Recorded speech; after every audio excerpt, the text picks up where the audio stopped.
Página 18 de 155. La inflación, el caballo de Troya del neoliberalismo, Fernando J. Pisani, 2011.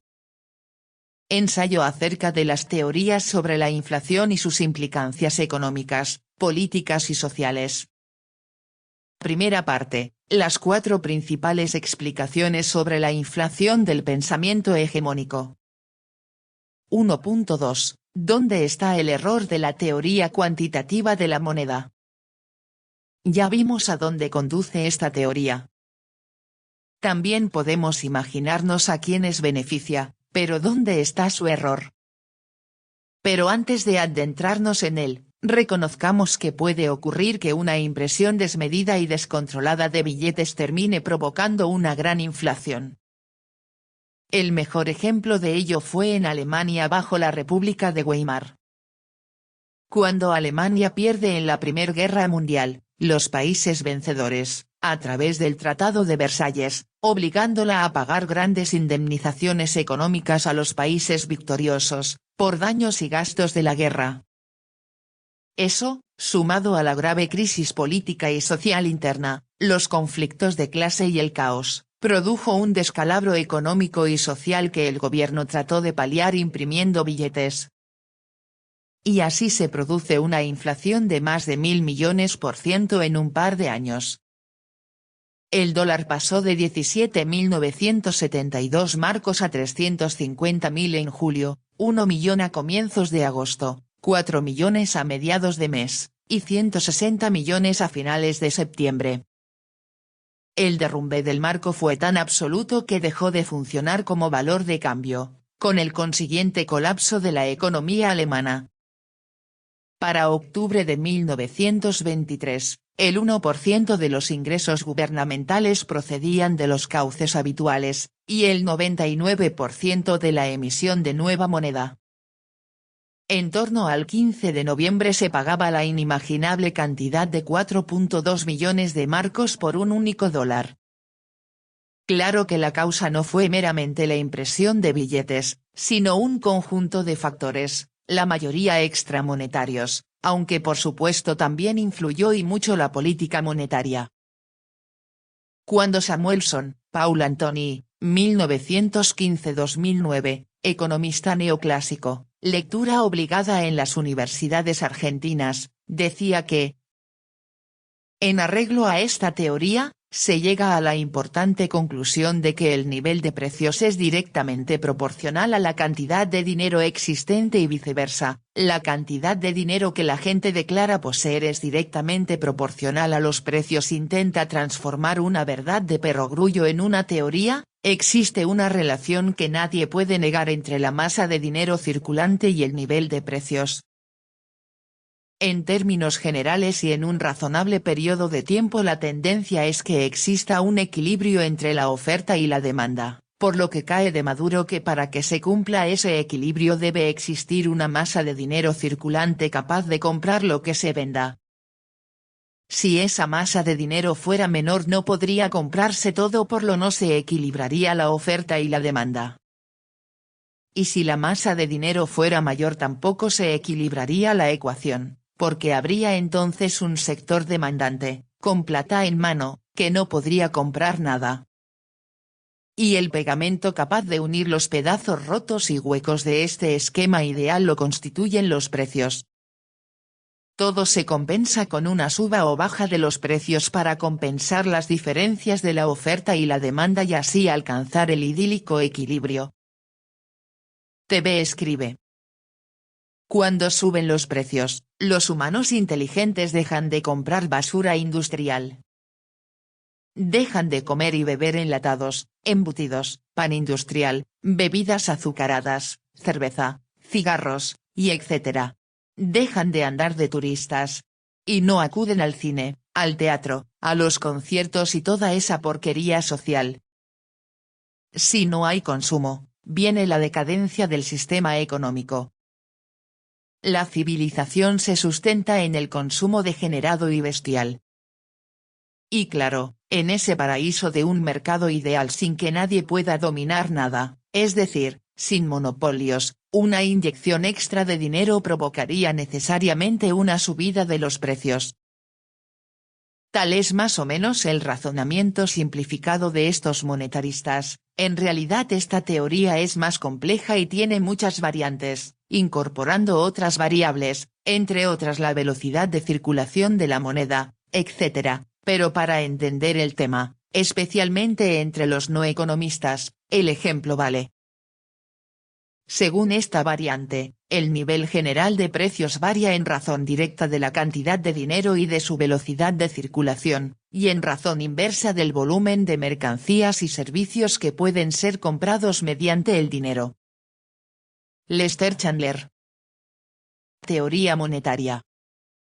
Fondo de Cultura Económico, página 33, lo cual es representado por la fórmula P es igual a M por V dividido por T, donde P es el nivel general de precios, M es la cantidad de moneda en circulación, V es la velocidad de circulación y T es el número de transacciones.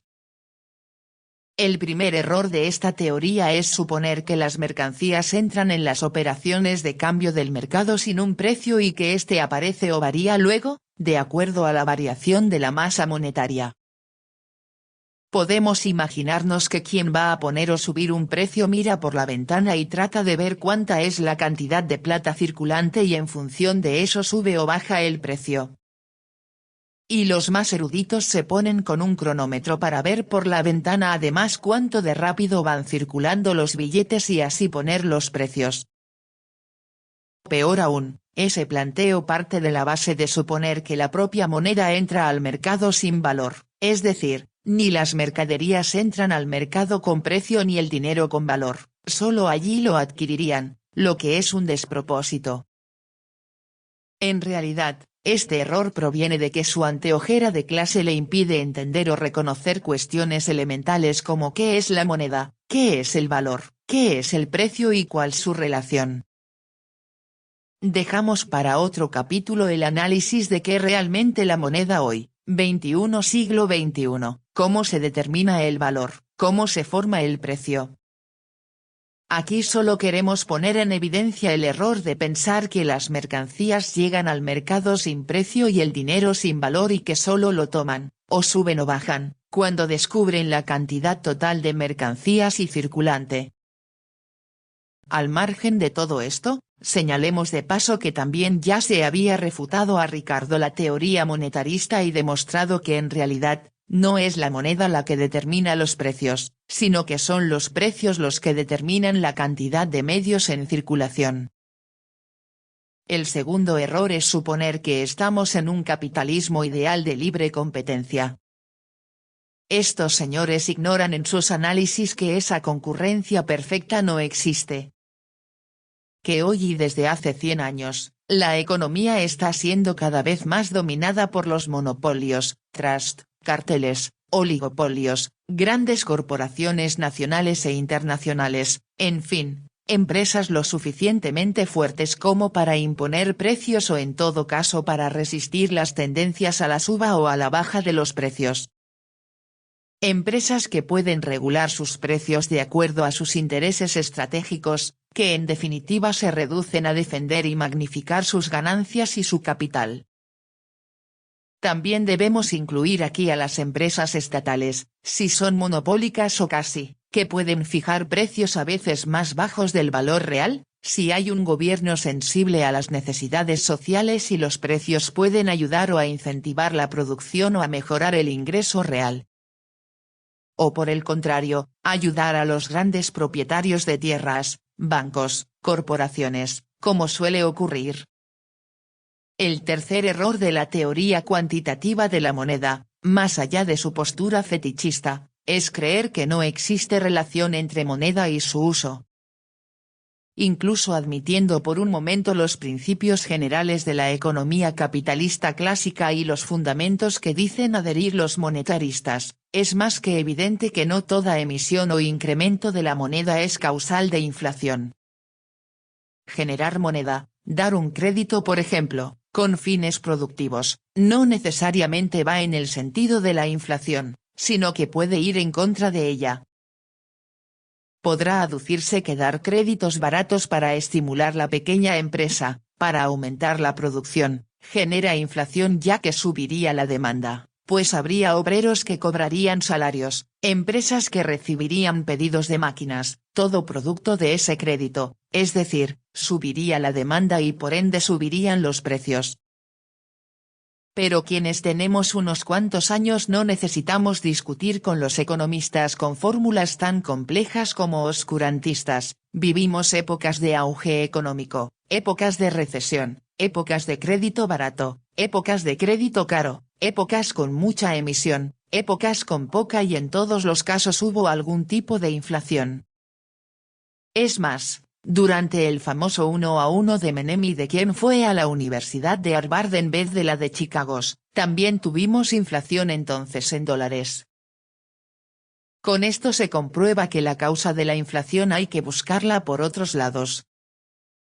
El cuarto error es ignorar o despreciar u ocultar todos los otros factores extramonetarios que pueden ser causales de inflación.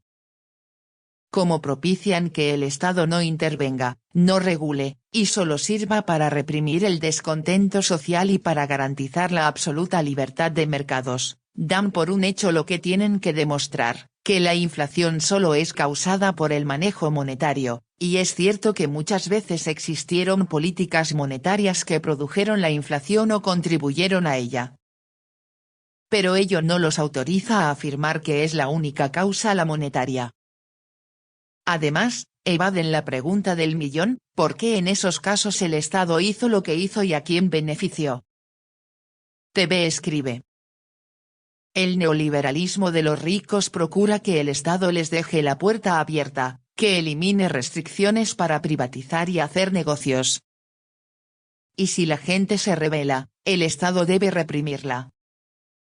O sea, que el rico utiliza al Estado para que le proteja contra el pueblo. Esto no puede durar para siempre. La fuerza bruta del pueblo es imparable cuando explota. Lo triste es que las masas, están muy estupidizadas trabajando, en deudas y perdiendo la vida en sandeces de las redes sociales. El autor escribe. Podemos buscar en la historia, incluso mundial, casos de crisis con inflación y al mismo tiempo que existió una neutralidad monetaria. Pero tenemos ejemplos donde un no economista y no alumno de Chicago o Harvard, pero maestro sobre maestros de todos ellos, José Martínez de Hoz, manifestó su adhesión a la política monetarista y obtuvo el respaldo de Friedman. Por entonces, como siempre, recomendaba la restricción monetaria para parar la inflación, o Adalbert Krieger-Basena que durante 17 el gobierno de Onganía aplicó a rajatabla todas las recomendaciones, incluso la tasa de interés del crédito estaba entre el 120% y el 200%, y, oh misterio, así y todo había inflación y no poca. Y si la inflación no era producida entonces por el incremento de la masa monetaria ni por el incremento de la velocidad de circulación de la moneda, ni por un crédito barato, ni por los aumentos de salarios, congelados por 2 años, ¿por qué era producida? Misterio. Lo que la teoría monetarista no veía, ni admitía, era evidente para todos nosotros, independientemente de que la masa de moneda no crecía, que el crédito era carísimo, si había empresas monopólicas aumentando precios a niveles escalofriantes y totalmente injustificados desde la teoría monetarista, siendo uno de sus mecanismos para la expoliación de nuestro pueblo. Por empezar, la dictadura cívico-militar se consideraba dueña de todas las empresas del Estado, YPF, ferrocarriles, correo, teléfonos, energía eléctrica, provisión de agua, gas y muchos transportes. Entonces se dedica a realizar ajustes técnicos de los precios que por supuesto impactan directamente no solo en los bolsillos de los trabajadores, sino también en los costos generales, por lo que da la excusa a todas las grandes empresas a realizar sus ajustes de precios. Mediante un proceso paulatino de pequeños y medianos ajustes de precios se van acumulando incrementos de precios muy grandes, con la recordada contraparte, toda manifestación de reclamo laboral estaba prohibida y reprimida, prohibidos los partidos políticos, los sindicatos admitidos eran los que apoyaban la Revolución Argentina, pomposo nombre de la dictadura cívico-militar, los demás estaban entre la clandestinidad y la semilegalidad. Pero claro, Milton Friedman se anticipa a nuestro argumento y nos ilustra en nuestro error. La mayoría de las falacias económicas derivan de la tendencia de asumir que existe una torta fija, que un sector solo puede ganar a costa de otro sector. Sea la torta fija o variable, haya 1 o 1000 sectores, es evidente que la parte de la torta de todos esos años correspondiente a los sectores dominantes y sus esbirros se incrementó y la parte de los trabajadores y pequeños empresarios se achicó. ¿O no fue así? El quinto error se pone en evidencia también con los hechos. Noten, sin embargo, que para Friedman los hechos no cuentan, pues como ya dijo en Counter Revolution in Monetary Theory, lo que importa para el mundo de las ideas, no es lo que pueda ser cierto, sino lo que sea considerado como cierto.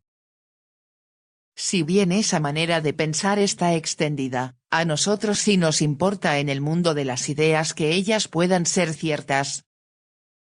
Y en este caso, el monetarismo afirma que el gasto gubernamental puede ser o puede no ser inflacionario, si es financiado por la creación de moneda imprimiendo billetes, que es inflacionario. No, si es financiado por impuestos o por empréstitos.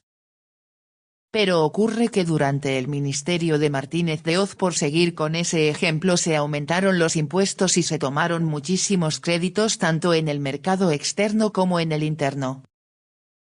Por supuesto que sabemos el final de la historia, la inflación creció y creció a pesar de que no cumplía con causales monetaristas. El sexto punto, y aquí vamos a parar con este inventario de las peculiaridades de la teoría monetarista, podríamos agregar que ignora en sus análisis las presiones inflacionarias que produce la especulación, el capital golondrina, la presión cambiaria contra el peso, las características de la producción capitalista en esta época de dominio de los monopolios, que obliga a la obsolescencia planificada, que incrementa los costos para crear necesidades, y los diversos costos que se van agregando producto de la forma de organizar la sociedad y que terminan por supuesto incrementando los precios. Si bien no necesariamente ciertos aumentos de precios pueden calificarse de inflación o no la producen, sí van creando el caldo de cultivo para los procesos inflacionarios. Página 25.